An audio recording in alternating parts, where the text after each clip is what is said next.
जप करना चाहिए और कैसा जप करना चाहिए, उसके अर्थ स्वरूप को समझकर, भाव को समझकर। कई लोग बस नाम जपते रहते हैं। कई लोग देखेंगे माला जप रहे हैं, ध्यान कहीं और है। ऐसा देखते हैं आप बहुत बार कि ध्यान उनका कहीं और रहता है। जप रहे हैं माला और साथ में बोल रहे हैं अरे वो दूध उबल रहा है उसको उतार देना। कोई कह रहा है देखो घंटी बज रही, कॉल बेल बज रहा है, उनको बुला, उनको देखो दरवाजा खोलो, कोई आ गया है।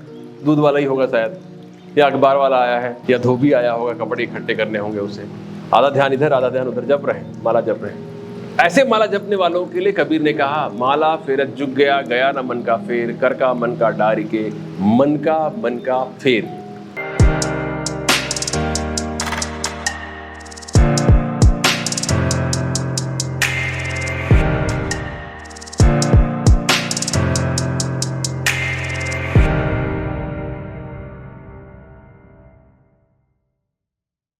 प्र से अर्थ लगाते हैं प्रारंभ, ड से अर्थ लगाते हैं स्थिति, वा से अर्थ लगाते हैं विनाश। GOD generation, observation and destruction. God, God शब्द है ना। गॉड शब्द का अर्थ क्या होता है? जो इस सृष्टि के उत्पत्ति, स्थिति और प्रलय के लिए जिम्मेदार हो, वो है गॉड, वो है प्रणव। तो प्रणव के कई अर्थ हैं, लेकिन संस्कृत में अगर आप जाएं, धातु वगैरह देखें संस्कृत की, तो उसका अर्थ होता है यह रक्षति स प्रणवा, जो रक्षा करे आपकी वह प्रणव है। तो हमारा जो रक्षक है, हमारी स्थिति के लिए जिम्मेदार जो है, वो प्रणव है। ये एक परिभाषा है, इसमें बहुत गहरे से जाने की आवश्यकता नहीं है, क्योंकि शब्दों में बहुत उलझने से समझ में नहीं आता है और ज़्यादा उलझ जाते हैं। मोटा मोटा जान लीजिए, प्रणव शब्द जो है वो ईश्वर का द्योतक है। ओम शब्द जो है ईश्वर का द्योतक है। उपनिषद के ऋषियों को जब उन्होंने ध्यान किया गहराई से यह जानने के लिए कि किस चीज़ से हम संबोधित करें, तो उन्हें समझ में आया कि ओम का शब्द जो है अनहद नाद है, वही उसका संकेतक हो सकता है। अनहद नाद, किसी चीज़ पर हम चोट पहुंचाते हैं, when we strike something then only the sound is produced, है ना। But Om is such a sound which is produced without striking anything. बिना परकशन के ये शब्द पैदा होता है, तो ये अनहद नाद है, बिना बजाए। उसी से इस चक्र का नाम जो है, क्या चक्र है? अनाहत चक्र। अनाहत चक्र कहा जाता है। एक्चुअल में यहाँ अनाहत तो कुछ नहीं, यहाँ भी आहत हो रहा होता है। अगर आप अपना कान लगाएं यहाँ पर, तो यहाँ पर क्या होता है? क्या होता है यहाँ पर? हृदय होता है, हृदय की धड़कन होती है। तो अनाहत तो नहीं है, वो अभी हृदय की धड़कन की वजह से पैदा हो रहा है। तो पहले के लोगों को शायद पता ना हो, तो उन्होंने इस चक्र का नाम रख दिया अनाहत चक्र, लेकिन अनाहत नहीं है वह। तो वहाँ प्रतिपल कॉन्ट्रैक्ट कर रहा है हृदय, किसी का 60 की गति में, किसी का 72 की गति में, किसी का 100 की गति में। और जिसको एरिथमिया की बीमारी हो जाए, उनका तो 200-300 चला जाता है हृदय की धड़कन, फटफट फटफट फटफट फिब्रिलेशन होने लगता है, फिब्रिलेट करने लगता है हृदय जो है।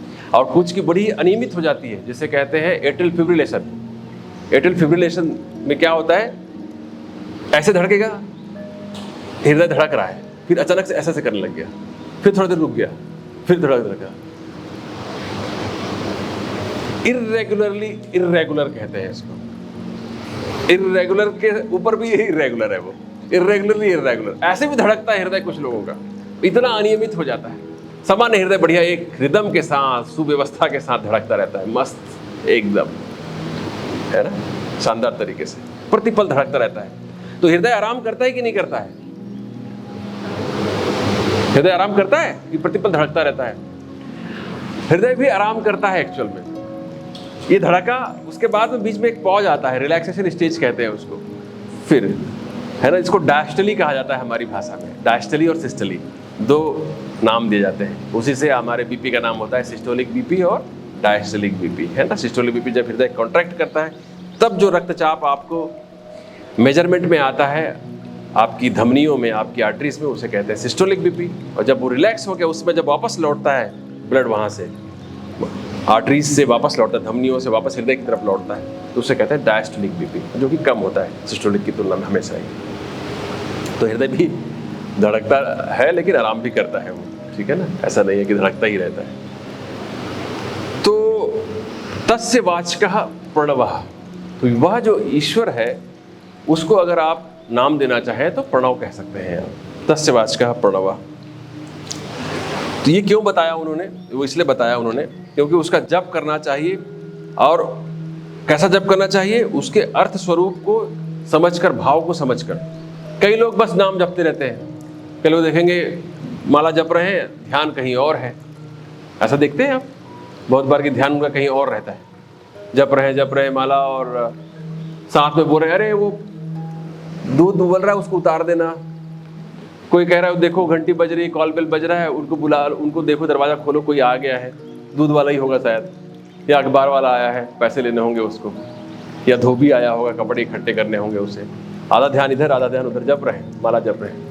ऐसे माला जपने वालों के लिए कबीर ने कहा, माला फेरत जुग गया, गया ना मन का फेर, कर का मन का डारी के, मन का फेर। है ना, कर का मन का, कर मतलब हाथ, हाथ का मन का जो दाने तुमने रखे हुए हैं, जो माला रखी हुई है, उसको छोड़ दो, डारी के हटा दो, अलग रख दो।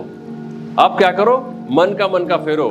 मन का फेरने का अर्थ है मन को ऑब्जर्व करो, देखो निरंतर मन को कि कैसे गति करता है, कैसे वो काम करता है। अगर किसी तरीके से आप मन को समझना सीख जाएंगे, मन को पढ़ना सीख जाएंगे, तो मन से दूरी बना सकेंगे, और जिस दिन मन से दूरी बन गई उस दिन योग फलित होने लग जाएगा। कई तरीके हैं एक ही चीज को प्राप्त करने के।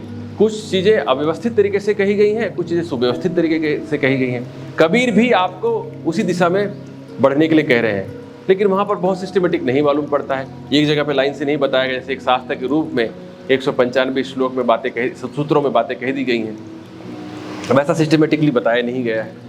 लेकिन बात वही है, माला फेरत जुग गया, गया न मन का फेर। बरसों बीत गए, जुग ही बीत गया, कई जन्म हो गए।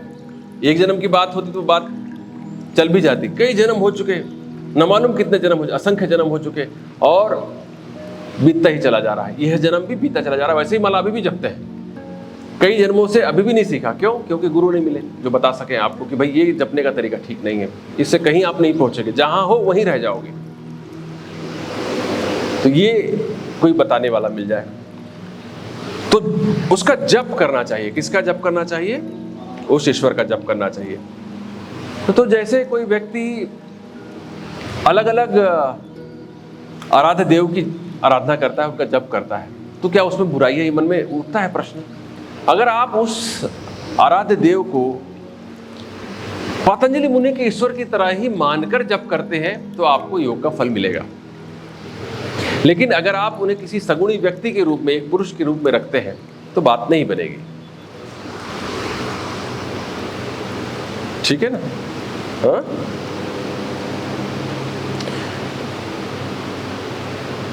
बात समझ में आ रही है?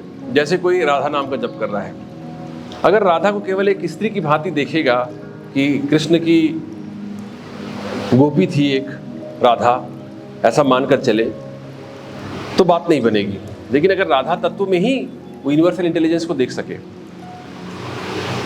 तो बात बन जाएगी, है ना?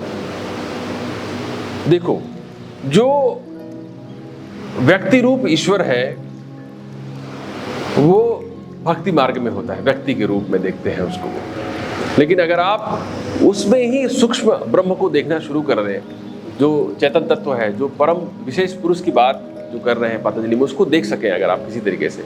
जैसे राम का जप करते हैं तो राम मतलब वो धनुर्धारी राम नहीं, अयोध्या के अवध के राजा, साकेत के राजा नहीं, वो राजा जो इस सृष्टि को चला रहा है, ऐसा अगर देख सकें आप। कृष्ण के बारे में भी यही बात है।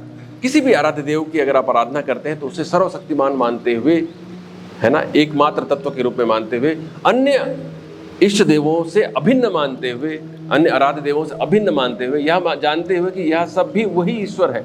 सभी जो जितने भी ईश्वर है वो सब यही है, जिनको भगवान आप देव या कहते हैं, भगवान या देवता कहते हैं, वो सब भी यही है, यही राम है, यही कृष्ण है। ये बात बहुत स्पष्ट हो और उसकी आराधना आप अगर करते हैं तो बात बनती है। तो ये तब जब करेंगे तो फल मिलेगा आपको, तब वो सहयोगी होगा आपकी योगारूढ़ होने में। ठीक है ना? उपर्युक्त साधना से आंतरिक चेतन स्वरूप का ज्ञान होता है और विघ्नों का निवारण भी होता है।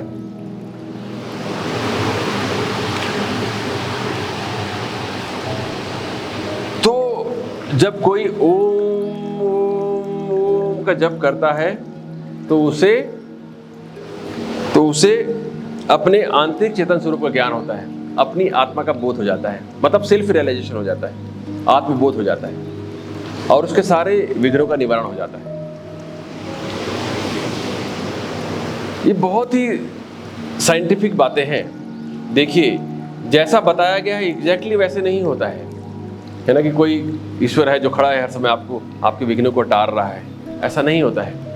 लेकिन परिस्थितियां ऐसी बनती जाती हैं पॉजिटिव आपके चारों तरफ कि स्वतः ही जो विघ्न है वो हटते चले जाते हैं। अगर आप सन्मार्ग में चलते हैं तो आपके भीतर एक पॉजिटिविटी होती है जिसके प्रभाव से आसपास के व्यक्तियों का और परिस्थितियों का वाइब्रेशन चेंज होने लगता है।